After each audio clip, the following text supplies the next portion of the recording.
इसलिए हमको जनवरी में अब नहीं होगा, अब चला जाएगा इसका होली के बाद। बच्चों को इंतजार, अब और थोड़ा सा इंतजार करना पड़ेगा, क्योंकि फरवरी में जो है 2 तारीख से लेकर के 28 तारीख तक कोई सेंटर। नमस्कार दोस्तों, आज हम बात करेंगे बिहार सिविल कोर्ट में जिसमें 4 पद पर वैकेंसी आया था, उसमें एक प्यून का एग्जाम अभी तक नहीं हुआ है। हमारे साथ अभी बैठे हुए राजधानी कोचिंग के डायरेक्टर राजेश सर। सबसे पहले सर आपका स्वागत है मेरे चैनल में। बहुत बहुत धन्यवाद आपका। सर प्यून का एग्जाम अभी तक नहीं हुआ सर, कब तक होने का उम्मीद है सर? देखिए, अभी तो जनवरी में संभावित था, लेकिन इसको सेंटर मिला नहीं, क्योंकि ऑलरेडी पहले से आपको एडीओ के लिए, और चूँकि बड़ा एग्जाम था, सबसे नंबर ऑफ कैंडिडेट ज़्यादा थे, इसलिए 1 जनवरी में एडीओ का हो गया, आपको दरोगा का हो गया, इसलिए, और एक बैंकिंग एग्जाम है, कहीं खाली नहीं है। और जनवरी का ऑलमोस्ट सारा सेंटर अब जैसे बहुत बड़ी वैकेंसी है एडीओ के, उसके लिए सारा बुक है। फिर आपको जो दरोगा का था 21 और 18 का था वो बुक है, उसका 26 जनवरी हो जाएगा, इसलिए जनवरी ख़त्म। अब फरवरी में 2 से 28 तक तो सीटें खाली नहीं है, इसलिए बच्चों को आप इंतजार करना पड़ेगा होली के बाद, यानी 15 के बाद ही सेकंड वीक ऑफ मार्च में ही बच्चों को देखने के लिए मिलेगा। फरवरी में उसको नोटिफिकेशन मिल जाएगा, लेकिन मार्च एग्जाम जो होगा वो second week of March. Sir peon में कितने एग्जाम लिया जाएगा सर? प्यून में चूँकि संख्या बहुत ज़्यादा है ना, इसलिए उसका एग्जाम उसका 2 चरणों में लिया जाएगा, पीटी और मेंस, और तीसरा जो होगा वो इंटरव्यू होगा।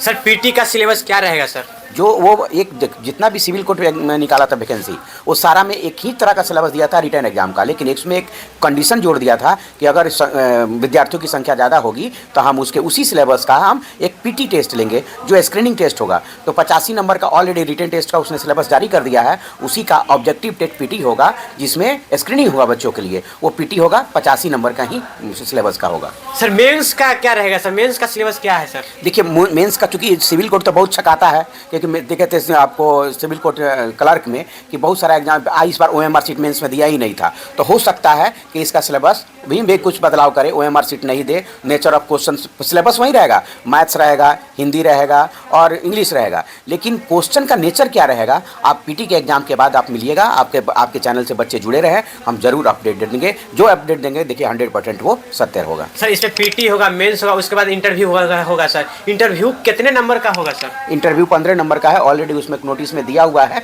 कि 85 नंबर का रिटन टेस्ट होगा और 15 नंबर का इंटरव्यू होगा। और 15 नंबर इंटरव्यू में जैसे 3 पोस्ट का निकला था वहाँ, उसमें 4 पोस्ट का, इसमें 3 पोस्ट का, जैसे स्टेनोग्राफर का, कोर्ट रीडर का और सिविल कोर्ट क्लर्क का, इसमें मिनिमम क्वालिफाई मार्क्स का कहीं जिक्र नहीं था कि कम से कम इतना नंबर लाना ही लाना है। बच्चे 1 नंबर लाएं या 10 नंबर लाएं, उसको उसके मेरिट लिस्ट में जुड़ेगा। लेकिन प्यून ऐसा एग्जाम में आपको उसमें लिखा हुआ है कि कम से कम उसको 15 नंबर में 6 नंबर लाना ही लाना है, इसलिए बच्चे इंटरव्यू और इसका बहुत हार्ड होने वाला है। जिस प्रकार अभी देखे होंगे कि पटना हाई कोर्ट का रेगुलर मजदूर का चल रहा है, सबसे -1, वो तो लेवल 1 का पोस्ट हुआ, लेकिन ये तो -1 का पोस्ट होने के बावजूद भी इसमें इंटरव्यू, इसमें 4 चरण एग्जाम हो गया, रिटन टेस्ट हो गया, साइकिलिंग टेस्ट हो गया, फिर आपको स्किल टेस्ट हो गया, और फिर इंटरव्यू है। इंटरव्यू तो इसका 20 नंबर का है, और 20 नंबर में 6 नंबर लाना ही लाना है, इसलिए बच्चे ये नहीं रहेंगे नहीं होगा।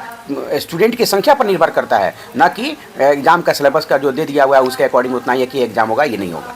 सर प्यून के बच्चे बहुत इंतजार कर रहे हैं सर, कैसे तैयारी करें सर? जो बच्चा अभी तक तैयारी जिसका कमजोर है, कौन सा सब्जेक्ट पर सर ज़्यादा पकड़ बनाना जरूरी है?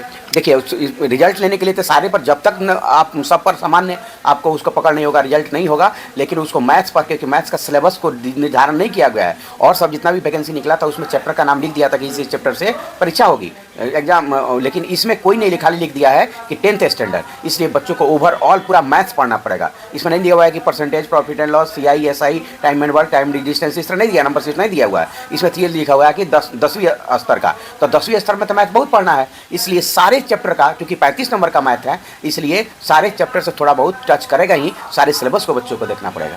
सर प्यून के इंटरव्यू और प्यून का यहाँ तैयारी कराया जाता है सर? यहाँ पर प्यून का ऑलरेडी प्रैक्टिस सेट चल रहा है, टारगेट बैच चल रहा है, और बच्चे अगर ज्वाइन करना चाहते हैं तो ऑनलाइन ऑफलाइन दोनों मोड में ज्वाइन कर सकते हैं। सप्ताह में 2 दिन टेस्ट होता है, आपको मंगलवार को और बृहस्पतिवार को, ऑनलाइन मोड में भी है और ऑफलाइन मोड में है, और एक बैच चल रहा है 4 बजे से लेकर के 7 बजे तक, टारगेट बैच। अगर बच्चे ज्वाइन करना चाहते हैं तो ज्वाइन कर सकते। तो बच्चा का लंबा समय हो गया कि आपको 2 महीना मिल, कम से कम 2 महीना, जनवरी और फरवरी मिल जाएगा, इसलिए बच्चों अच्छी की पढ़ाई अच्छी से तैयारी हो जाएगी। इस सेकंड वीक ऑफ मार्च में इसके एग्जाम के होने का संभावना है।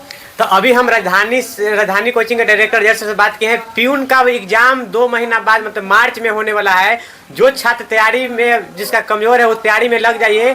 वीडियो के बारे में क्या सोचते हैं कमेंट बॉक्स में जरूर बताइएगा। वीडियो को लास्ट तक देखने के लिए बहुत बहुत धन्यवाद।